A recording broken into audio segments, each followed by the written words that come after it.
Hey guys, welcome back to Game of Inches powered by Mayflower Sports. I am your host, Andrew McGinnis, along with my co-host, Jacob Smith, and Alex Bohan joining us from Alpha X Atlantic.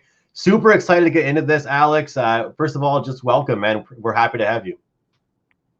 Thank you very much. I'm super psyched to be here, talk to you a bit about esports and Alpha Xperience Atlantic as well. Yeah, man, you were mentioning off air a little bit about what you guys are all about. Why don't you give us a quick little rundown about how you guys came up, where you guys are trying to go, and just what market you're kind of trying to grab here? Yeah, really cool. So I guess really to start at the beginning, my role at Sports Entertainment Atlantic is the sales and sponsorship coordinator. So my main function is to generate revenue and find solutions for local businesses.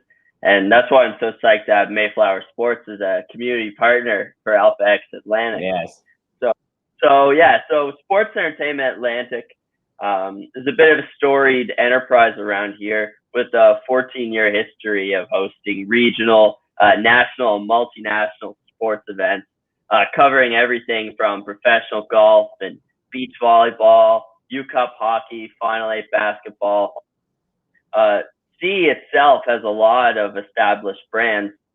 And obviously during the COVID-19 pandemic, there was a major impact to live sports events.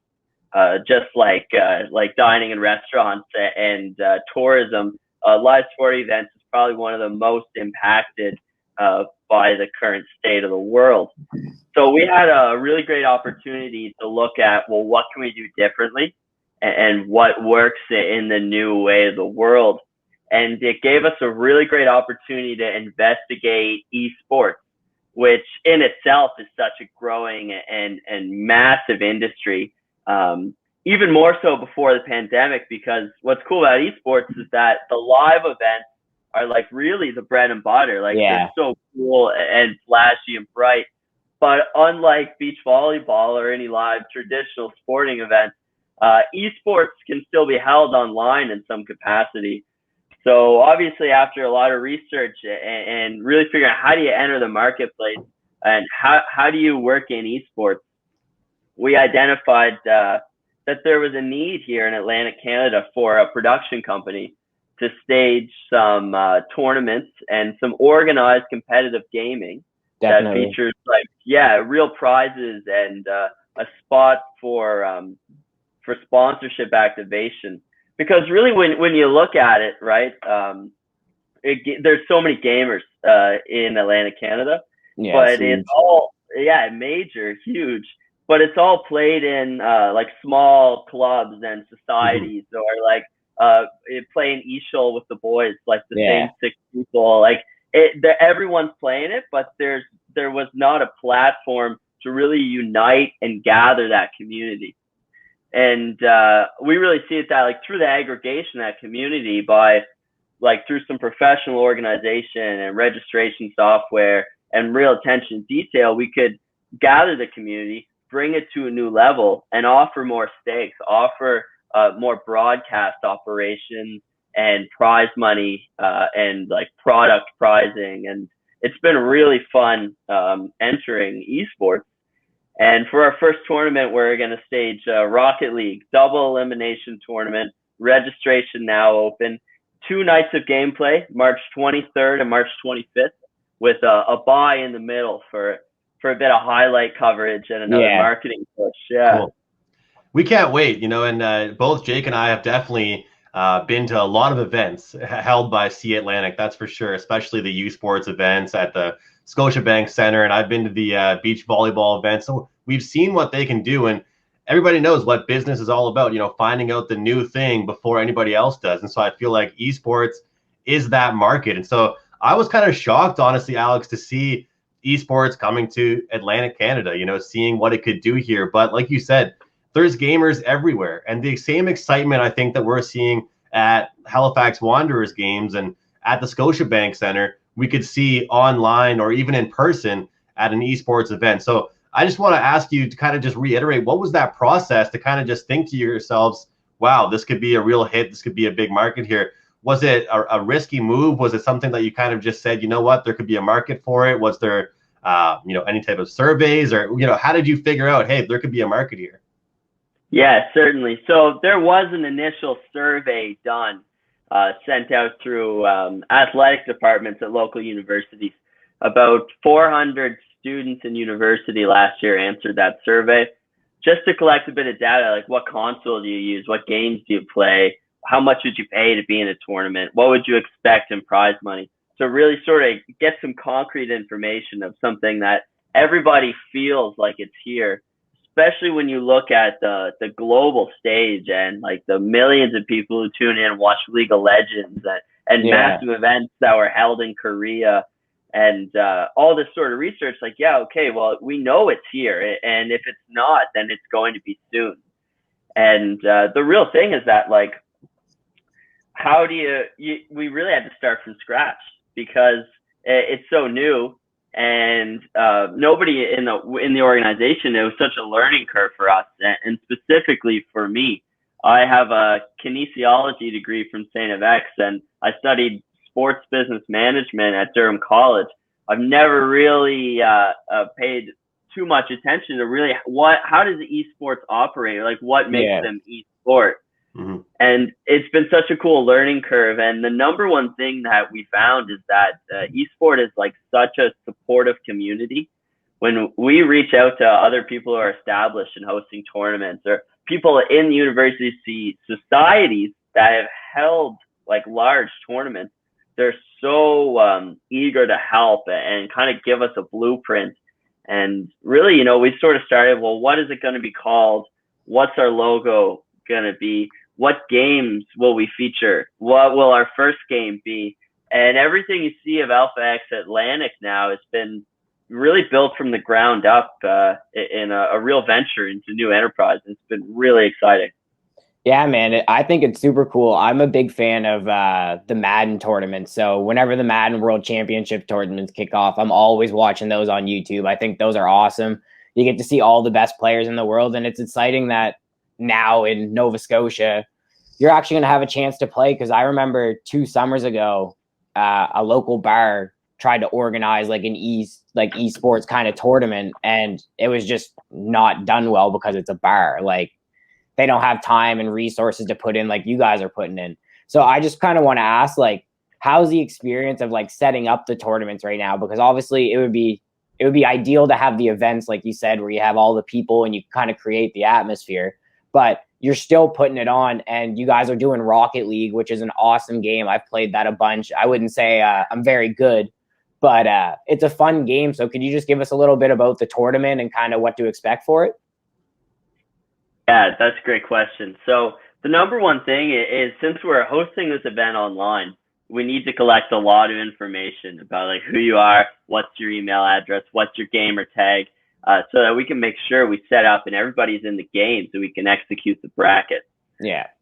Yeah, exactly. So if you follow our website, alphaxatlantic.gg, there's a bunch of links there that will give you some more information, and then it'll take you to the registration portal, which is another website. It lives on a registration software called challenge.com. And you won't need to know that domain. Like I said, it's linked in our website. From the challenge.com website, you fill out a form field that has your name, your email address, your phone number, your address for shipping of the prizes. And once you fill out the form, we'll provide all the communications you'll need. And basically, yeah, March 23rd, we'll have everyone play through the bracket. It will take about 3 hours a night if you win every game. And double elimination tournament, you're guaranteed 2 games. It's only a $25 registration. And our registration is sold as a membership package. So when you register for the tournament, you're not just registering for the tournament, you're becoming an AXA Plus season pass holder. Cool. Now, yeah, so we add a bit more value that way. As a pass holder, you'll have first right of refusal on the subsequent tournaments, and you'll also be entered to win some exclusive prizes and giveaways that will just be for our members.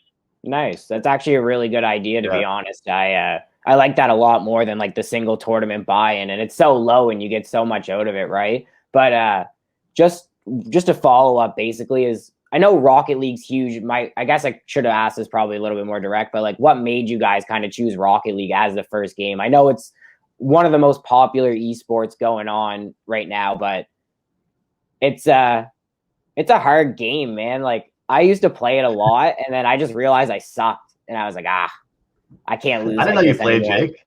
I didn't know Yeah, you man. played I used to before. play Alpha. I used to play Rocket League all the time, man. When it first came out, it was a free game, right? And like everybody was loving the free games like Fortnite and obviously Rocket League, and it just kind of blew up. But like I was terrible, so I just ended up giving up on it. Yeah. Oh, that's a great question about why we chose Rocket League. And Rocket League makes sense for us for a number of reasons. So as opposed to like Madden and 2K and Shell, those are sort of like my first three, like, let's do a sports game. Obviously, we know sports.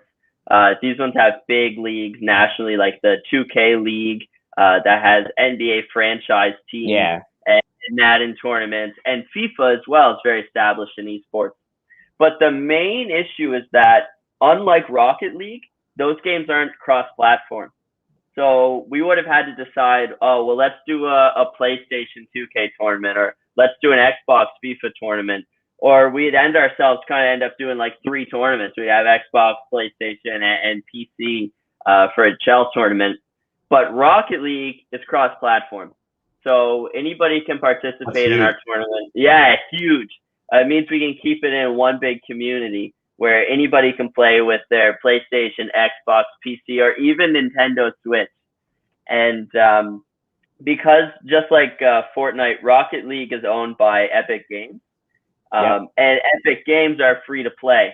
So anybody who doesn't currently have Rocket League downloaded, well, no problem. You can download it. You can train for 2 weeks and play in the tournament, and it's free to play to download the game on any console.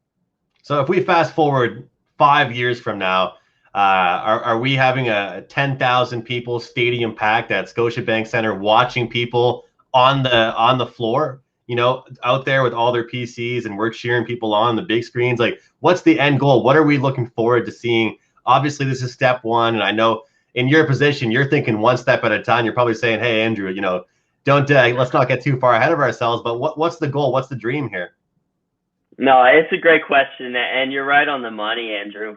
We see this as something where one of our number one values is participant experience. You mentioned it in the bar, Jacob. It wasn't well organized. So we've kept this one small, right? We're not going to turn away any registrations, but it's not going to be too big. It's not going to be 10,000 people yet. We need to focus on making sure the tournament runs smoothly, people have fun, people are able to register, and it all works, right? And we want to grow. Exactly. We want to grow slowly over time. The goal right now is to host 4 tournaments a year. In 2021, we'd like to host 4 tournaments, and we'd like to sample a couple games and see what works best and see what has the best reception. Which ones do people register for? Which ones do people tune in for, right? What do the people want? We'll find that out in 21, and then we'll continue to grow. And on the horizon, exactly, our plan is to get into live spectator events. I'd go. I'd watch, man. I'd watch for sure. They look fun, man. Like I said, the Madden one I watch, like the crowd gets hype and like they have the screens plastered everywhere. Like it's a good time, right? But I just had a question for you about, I know you said we could ask it, but I'll let you kind of announce it because I think it's huge for the Rocket League tournament. Do you want to just give the quick partnership that you just are going to announce later on this week? Yeah, exactly. Because by the time this airs, everyone will know our exciting news. So there's a local fella, you might know him or not, who goes by the handle Jay Naps, JKNAPS. And Jay Naps is an established Rocket League pro. He's the 2017 E-League champion. He plays for G2 Esports, which is a perennial top team, and North America RLCS champion. Jay Naps is one of the best in the world. He's a true professional, and he's from the Halifax area. And he's currently living and training and competing from here as well because of the COVID regulations. And Jay Naps has turned out to be a really great friend of ours. We call him our AXA hero. because he's such a great guy, a true professional, and just like us, like he aligns with our vision of growing the gaming community here in Halifax. So Jay Naps is going to be involved with us now until the conclusion of this tournament, and likely beyond in the future as well, as we continue to work around Rocket League. Jay Naps has been really great to volunteer to come and do some really cool analysis on our live stream during the championship and on March 25th when we conclude the tournament. After the tournament, we're working on some really cool like meet and greet virtual coaching. And him and I had a chance to sit down last night. We did about an 80-minute live stream on the AlphaX Atlantic Twitch account. And I got to tell you, that was so much fun to really be around and play the game with him. I compared it, it'd be like if I went to the driving range with Jordan Spieth, like just to watch him play the game. It was like not even the same from what I was doing. Yeah. And we're playing together last night, and like people in the game chat are like, oh man, like, are you the real Jay Naps? Like people couldn't believe they were playing against him. And it was so surreal for me to play with him. And he set me up so I could score a goal. And it was just so fun. Great guy and a great hero to AXA. That's awesome, man. I bet you guys, I know you are so happy to have ambassadors and people just representing. I think that's really important, whether it's a sport like soccer or hockey or basketball, and an esport as well, like Rocket League, because like you said, you were in that lobby. You got the example last night of someone just saying like, holy crap, are you really this guy? And now he's helping to represent. And the fact they're going to do some one-on-one lessons and coaching is just unbelievable. I wanted to ask you about the just the different maybe tiers and different levels you could do. For example, I'm horrible at video games. I am awful, but maybe I would want to enter an NBA 2K tournament down the road or something like that. But maybe I'd want to enter against somebody that's closer to my skill level. So I'm assuming down the road that might be a goal of your guys, is to try and, match people up and kind of maybe develop some different tiers, like tier 1, tier 2 of, some of the better guys against the lower skill guys like me.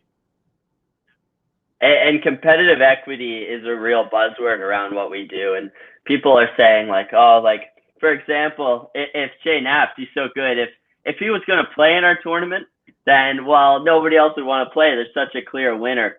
And that is going to be tough, right? Because people say like, oh, if I play in that, I can't win. Or, it's a fluky game. If you play in this against somebody better than you, you really could hit a sweet shot into the net.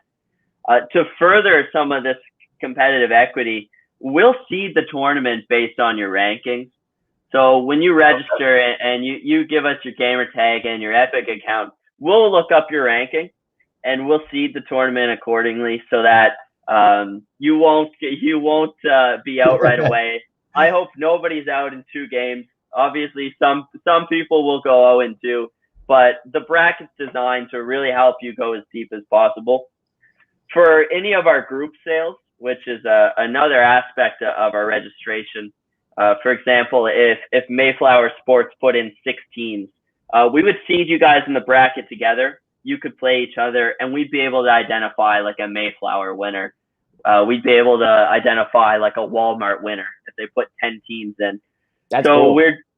So we're doing some stuff like that so that really as many people win as possible, right?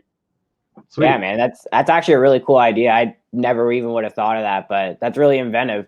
Just to keep going with the gaming thing, so I'm a big FIFA player. I love FIFA. I hope you guys get into some FIFA here. And my big thing is with FIFA is it makes me so angry, but it's my favorite game. Like I don't know why I play it, but I love it. But just basically, I just want to know, like, in the future, are you guys gonna start leaning more towards like the non-cross platform games, or are you guys gonna try and stick more to like the free Epic games where you can get more inclusion and kind of build that community base up? Right. Yeah, and that's another great question. And really, the community will dictate that, because our goal is to serve the community. Now, we're collecting data as to who's playing what tournament. And let's just say in the AXA Rocket League, if 80% of the entrants are on Xbox, well, then it really justifies us to offer an Xbox FIFA tournament. If we can collect enough data and enough engagement that people do want to play in a game that's not cross-platform, that's not free to play, then we would love to offer that. I'm curious about how you would kind of get people to gauge some interest that maybe aren't video gamers or have never really heard of esports. For example, I work in the sports betting community, and all of a sudden during the pandemic, everybody loved esports. You know, people were watching it, betting on it because it was the only thing going on. And you know, it's kind of obvious, but I know a lot of people that aren't huge soccer fans, and they love going to the Wanderers grounds, Alex, to watch those games. You know, they enjoy it. It's a great atmosphere. It's fun, even if you aren't even the biggest soccer fan. So what's the strategy? Is there a strategy to try and get people into Alpha X that never even really play video games? So the strategy is just to make it as accessible as possible and to make it as easy and seamless for the participant. We identify our target demographic as the esport enthusiast, somebody who plays video games at least once a month, or maybe they watch video games once a month. Our idea is that this isn't for the pro. This is really for the Joe. Anybody can come in and play and have fun. You're guaranteed 2 games, and you might grab that top spot and win some sweet prizes and some product first, for sure. Yeah, man, I just want to say thank you basically for coming on. I really appreciate also the community partnership. The more Andrew was trying to fill me in a little bit on what you guys did, and I was kind of doing my own research, but to hear it come from you, like, I'm super excited about what you guys have to offer. Like, me and a lot of my friends play video games, various different video games, and you know, some of them are actually like quite good. So the fact that they have a space now that they can go register and start to play and maybe, you know, figure out like, man, I have a talent for this. Like, why don't I keep doing this? Why don't I keep practicing and keep going and end up like Jay Naps, who's a really successful Rocket League player? But I just wanted to say thank you for coming on, and I'll just toss it to Andrew if you have anything else left to say or any questions, buddy. Well, I just wanted to ask again the future, man. Just let us know what we can do for you, and as a community partner, we're just excited to help represent the brand and hopefully continue to work with you guys in the future. Thank you very much, Andrew and Jacob. Your community partnership in this enterprise is really important to me. I'd love to have you guys on board. And this is really what it's all about, community, right? Our 2 businesses supporting each other and being able to get the message out there, sit down and talk with you guys today. I'm really excited for what the future holds for Mayflower Sports and for what we can achieve together with you on side with Alpha X Atlantic. Alex Bohan from Alpha X Atlantic, also C Atlantic. If you're following us, if you're a Mayflower Sports follower, a Game of Inches follower, check out that right there, Alpha X Atlantic. They have Twitter, they have Instagram. Do us a favor, do Jake and I a favor, and Alex as well. Give them a follow on Instagram and Twitter. And if you're a gamer, check out their event. It's going to be a lot of fun and many more events to come. Thanks a lot again to Alex Bohan for joining us here on Game of Inches.